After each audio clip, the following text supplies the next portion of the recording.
Tunay na kalagayan ni Kris Aquino ngayon lang malalaman, kinalungkot ng buong sambayan ng Pilipino pati na ng kanyang mga fans. Kris Aquino inamin kung ano talaga ang tunay na sitwasyon niya ngayon sa kanyang sakit. And kung titignan po ninyo samot-saring mga espekulasyon na po naglalabasan. May mga nagsasabi na ito nga daw pong si Kris Aquino ay meron pong sakit na hindi na daw pwede or hindi na daw gumagaling. May mga nagsabi rin na itong si Kris ay nakulam nga po.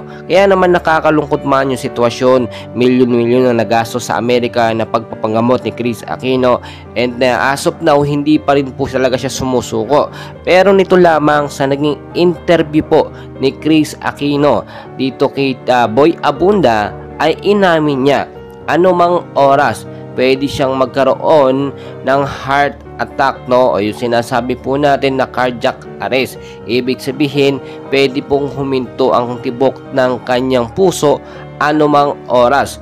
Nang malaman po ito ng mga fans, sobra pong nalungkot ang lahat dahil nga po marami ang nananalangin nagagaling si Kris Aquino sa tamang oras at tamang panahon basta makarecover lang ang kanyang katawan.